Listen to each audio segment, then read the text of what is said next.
Hello everyone, welcome back to my YouTube channel. मेरे YouTube channel पे आप सभी का बहुत बहुत स्वागत है।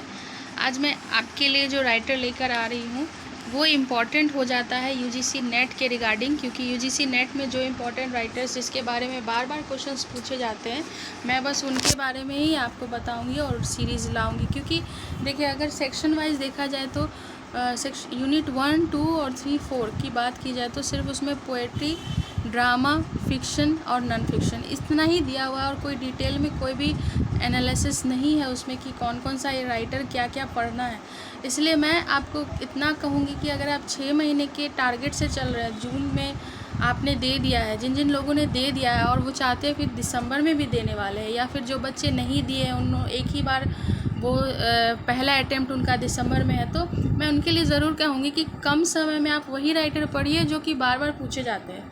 क्योंकि अल्टीमेटली आपका एग्ज़ाम टारगेटेड होना चाहिए। जो स्ट्रैटेजी है वो तो तभी आपका एग्ज़ाम क्लियर होगा। तो आज मैं आपके लिए जो राइटर के बारे में लेकर आई हूँ उसका नाम है माया एंजेलियो। ये जो राइटर है इनका जन्म यूएस में हुआ था और 1928 में इनका जन्म हुआ था। ये एक अमेरिकन मेमोरिस्ट है, पोएट है, सिविल राइट्स एक्टिविस्ट है और इन्होंने बहुत सारे ऑटोबायोग्राफीज़, जैसे इनकी 7 ऑटोबायोग्राफीज़, 3 बुक्स ऑफ ऐसे, सेवरल बुक्स ऑफ पोएट्री, ये सभी इन्होंने पब्लिश कराया है। और इनको क्रेडिट इसमें भी मिलता है कि उन्होंने लिस्ट ऑफ प्लेज, मूवीज़ और टेलीविज़न शोज़ को भी जो है कि मतलब पब्लिश कराया है, या फिर इसका जो शो स्पैनिंग है वो 50 साल के अंदर इतनी सारे चीज़ों में उन्होंने काम किया है। तो she receive dozens of award and more than 50 honorary degrees.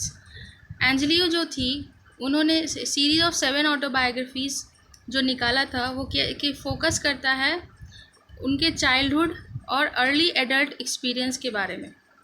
So the first I know why the caged bird sing tells of her life up to the age of 17 and brought her international recognition and acclaim। तो ये बात आप याद रखिएगा। और इसके important works है, जैसे इनके इम्पॉर्टेंट वर्क हो जाते हैं I know why the caged bird sing, ये 1969 का पब्लिश किया हुआ है। और ये जो है इनकी एक ऑटोबायोग्राफी है, आप याद कर रखिएगा।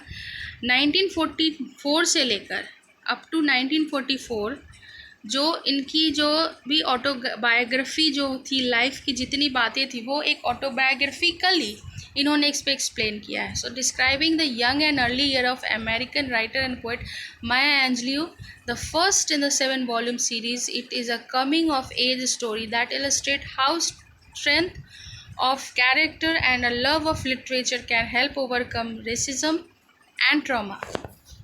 और ऐसा कोई इम्पोर्टेंट वर्क नहीं है जो इनके द्वारा लिखा गया, जो पूछा गया है नेट में। देखिए, वर्क्स तो बहुत सारे हैं लेकिन आपको सभी वर्क्स नहीं पढ़ने हैं, उसमें पढ़कर आप टाइम वेस्ट ना करें। अगर आपको नेट क्लियर करना है तो आप वही पढ़े जो पूछा गया है। तो मैं एक ही वर्क क्या इनके बारे में इन्होंने जो लिखा है वो एक ही वर्क मैंने आपसे डिस्कस किया है और वही वर्क जो है पूछा गया है बार बार। सो आप याद रखिएगा माया एंजेलियो और I know why the caged bird sing. अगर आपको मेरा वीडियो अच्छा लगता है तो इसे लाइक करें, शेयर करें, आप सब्सक्राइब करें आप, और अपने दोस्तों के साथ शेयर करें। मेरा वीडियो अच्छा लगता है, अगर आप इसमें और भी जानकारी चाहते हो तो मुझे कमेंट सेक्शन में बता सकते हैं, मैं आपके लिए उस पर भी वीडियो ला दूँगी। और यूजीसी नेट से रिगार्डिंग कोई भी अगर इम्पोर्टेंट राइटर है तो उसके भी वीडियो मैं आगे आपके लिए लाती रहूँगी। और कोई ऐसी टॉपिक्स आपको जो नहीं आती है समझ में, या फिर आपको और भी जानकारी चाहिए उस पर, तो मुझे कमेंट सेक्शन में बता सकते हैं, मैं उस पर भी वीडियो ला दूँगी। Thank you very much for watching my video. मिलते हैं नेक्स्ट वीडियो में।